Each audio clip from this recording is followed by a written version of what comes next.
Think on good. Hello, welcome to Think On Good, a program to give insight into the best community connections to build a healthy mind. As a nation, we have a growing need for resources for those living in crisis. This can present in domestic violence, with 1 in 6 women and 1 in 16 men looking for support.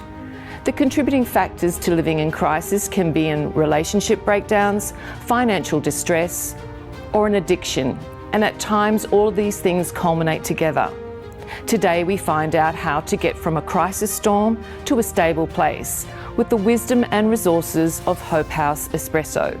Supported by a growing community who give back to those in need every time they stop by for a cup of coffee. Home for Hope House Espresso is a little pink cafe nestled on the waterfront of Alexandra Headland, Queensland, with co-founder Michael Foster and Julie Foster joining us now. Welcome to Michael and Julie Foster. Thank you for joining us. Thank you, Julie. Thank you. Well, firstly, how did Hope House Espresso how did you get involved in this space? Yeah, I feel like we didn't choose to get involved. One day I was at my coffee shop on the Sunshine Coast, and the coffee shop beside it was for sale. And me and my wife started talking and just thinking, we've always wanted to do a drop-in centre. Yeah. And but as we thought about that, we were thinking, well, I don't think it's the right place. So we just left. I went home, and my wife gives me a call on the way home, and she's just saying, I've just had this picture in my mind of all these women coming in and getting help in that cafe next door. And just as she said that, something went into my spirit, I guess. And I was starting to sob on the phone. Think, what is this? And then my wife said, yeah, I've just been holding back tears as I got this picture of all these women coming in next door and being helped. And so we thought, wow, there's something in this. And about a month earlier, a friend had come to me and said, I feel I'm meant to support you, Mike, in something. And we were brainstorming and we couldn't work out what it was at the time, so we just left it. And I felt, I think this is the thing. The problem was that it was $70,000 to be able to take over the business next door, and then we would have to fit it out. And I thought, I'm going to send an email to this supporter. I'm sure they're not expecting such a big ask, but I asked them. I asked for a $70,000 loan. The next day, they wrote back, said, can we talk? I got on the phone and they said, yeah, we're going to loan you the $70,000. And then within 2 weeks, they said, we feel that's meant to be a donation. And so absolutely out of nowhere, within a few weeks, we had $70,000 to take over the business. But then it was, okay, we're going to need a lot more. We need to build a beautiful place, a space for women. Right. So that's where my mum came in. Yes, so did you call up Julie and say this is the vision and this is what's happening? And no, he's not as direct as that. It's all subtle. Yeah, so we decided that like the shop was just like orange walls and green walls and all sorts of things, and it was 17 years old as an old cafe. So I went, okay, this is a total refit. So we had others volunteer to do the design. But first of all, the refit, we had to strip everything out. So I went to the list of volunteers because Mike had asked for volunteers. We had about 30 to 40 of them, and I went through and did a skills audit to see who could project manage this. So I went right through, and we were quite low on certain skills of like handy tools and all that sort of thing. But there was no one who had any project management skills except for me. And then I went, oh, okay, looks like that's my job, to project manage that refit. So the refit was one step, and a beautiful pink it is, and very welcoming, and great coffee. Thank you. So how does that all work with the dropping in for coffee and helping people at the same time? Yeah. So, and just to add to what my mum said there, we ended up with, we think, a couple of $100,000 in value. Right. People kept asking, what's your budget here? We didn't really have one. And we did on about $40,000. And everyone from Mitre 10 to the electrician were giving half price discounts, free this, free that. So that was an incredible encouragement. But look, how it works is we believed, I'm a business owner, and we've always tried to help But as a business, you're limited to, because you're for profit and you can do so much. And then on the other hand, I've had experience in charity work where you can set up like a drop-in centre, second-hand couches are donated, and you might have a volunteer on the machine, and it's great, but it's not quite at the level of like what a business could operate. So we thought between the two, a business and a charity, if you could combine the two, so you've got a fully registered not-for-profit tax-deductible organisation that we are, and you bring in that business excellence. So no one's coming there as I better go support Hope House Espresso because they're doing great work. They go there because the coffee's the best, but all the profits are going to the charity. So we combine those two together and we create this beautiful pink space. It's got a mums and bubs room upstairs. It's got a pink coffee machine. We think it's the only pink coffee machine on the Sunshine Coast, and so it's got this beautiful environment.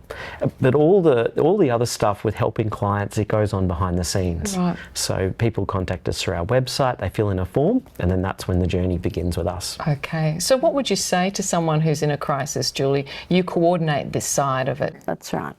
So they fill in a form online. That's how all our referrals come in. A very simple form. They can do it on their phone. It comes directly to us. And so then I make the contact. And often they're very, reticent to say a lot. And I've got the form in front of me. And if they're in significant overwhelm, as some can be, I talk about, there is hope. There's plenty of people to help. Yes. All sorts of things that they're worrying about. There may be answers or there's ways through. So then I meet with them face to face, so they've at least had some conversation with me or some sort of connection. And usually we'll meet maybe after hours in the coffee shop because we want confidentiality. So it's a space where they're not coming onto my territory or me onto theirs. I'm a stranger to them at that point. And then after that, I will go through and just look at what is the issues for them and just try and start to say, well, look, we can help in this way. So they don't go away without anything at that point ever, because we need to demonstrate we can help in certain ways. Some of them need a lot more time, many more interactions, all sorts of things, referrals. But at that point, we want them to know we care. Mm-hmm. They are valued. Yes. We listen. Yeah. I think one of the biggest things that I've discovered accidentally is that if I listen with absolute no judgment, if I listen with the whole understanding that I just want to hear what they are. They don't need to hear from me. In my work as a principal, I realise that it takes about 20 minutes for people to get out the stuff that they've got inside. And so just that silence, the aha, okay, I understand, tell me more. It actually is the most therapeutic thing for those people. It's almost you see them totally relax. Because they've been heard. That's good. Yes, being a school principal would help with that sort of organisation of things as well, and listening. Mm-hmm. Being a good listener is great. So when someone comes along, what are the sort of resources that you draw on? So the way we look at ourselves is that if you went to the emergency room at a hospital, you would be triaged based on the various severity of various needs you have. So what we do is we triage people emotionally and mentally. We hear their situation, their problems, and then we have over 40 partner charities and organisations that we can help guide the person to. Yeah. So that they can get help in all of those various areas. We have various specialties ourselves, but we realise that if we can recommend and support that person through other partnerships as well, then they're going to really get the help they need. Okay. So say, for instance, can you give an example of somebody that's called up, obviously without any names, but just an example of how you've helped someone go from A to the next place? Okay, so currently I have a lady who is a migrant, has been here for quite some time. She has a family, there's 7 of them, the children and her husband and herself. She had her own business, and I met her when she had been diagnosed with breast cancer. Her story was that she had lost her business because of her ill health, and she was unable, so the finances were an issue. So her husband ended up having to give up his work because she was so incredibly ill from chemo. She contacted us in the hope of trying to find some housing because they had to get out of their house. And that's probably the most difficult thing at the moment, housing. And the need is great. But in that process, I was able to look at the wider thing other than the housing and try and be as supportive as I could be.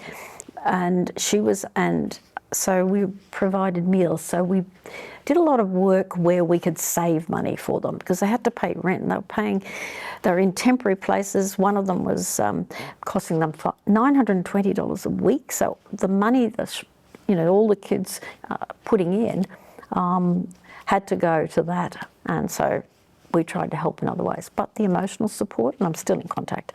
I contact her regularly because she's a really lovely lady. Yeah, that's good that you're offering that support. If someone's living outside the area, the local area of Sunshine Coast, how do they get help? Yeah, because we have one channel to contact us. It's our website. Yes.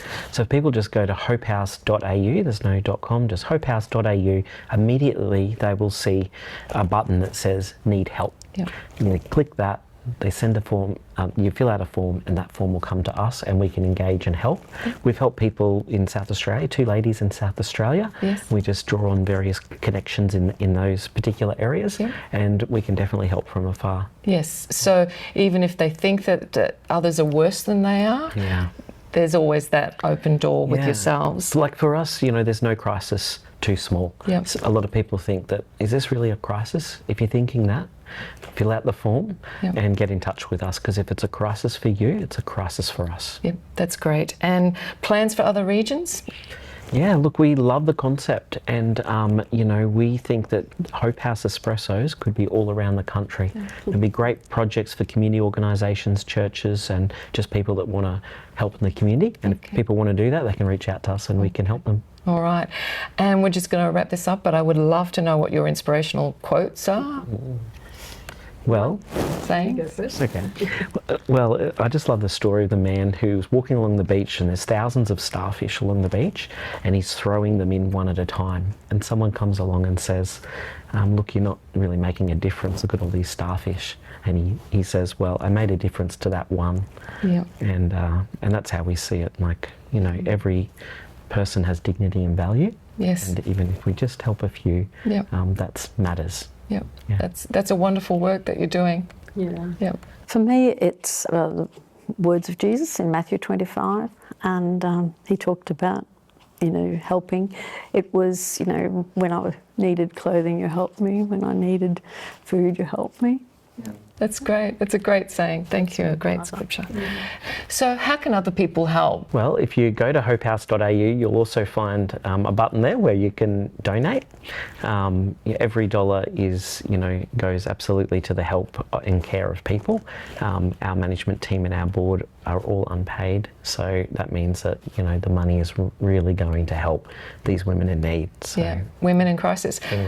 Or you can drop by at the Pink Cafe and have breakfast. Yeah, that's the other thing. We've got a beautiful menu there, and grab a coffee, and you'll be supporting us too. So every sip you feel good because you're helping a woman in crisis. That's it. That's great. Thank you. If you or someone you know is experiencing a crisis situation and needs support with homelessness, financial hardships, relationship changes, loneliness and trauma, go to Hope House Espresso website to fill in the form. A Hope House Espresso representative will be in contact with you to set up a meeting in person or over the phone. Hope House Espresso will then assist by coordinating and drawing on resources to provide support. This could be helping to register for housing, providing meals, and at times counselling. A couple of helpful resources provided by Hope House Espresso, including the Salvo's Connect assessment line 1300 371 288, Homeless Helpline 1800 474 753, and DV Connect Women's Line 1800 811 811. Hope House Espresso is a not-for-profit cafe connecting the local and broader communities. To support this work, go to the website to donate or follow the socials and come along to a special event, or simply visit the Little Pink Cafe at Alexandra Headland, Queensland. Think on Good is a program offering information for mind health and is not intended to replace medical treatment, professional advice or diagnosis. If you or someone you know is experiencing mental health symptoms, for immediate support, contact Lifeline on 13 11 14. Think on Good would like to thank our contributors and sponsors. Until next time, we hope you enjoy your day.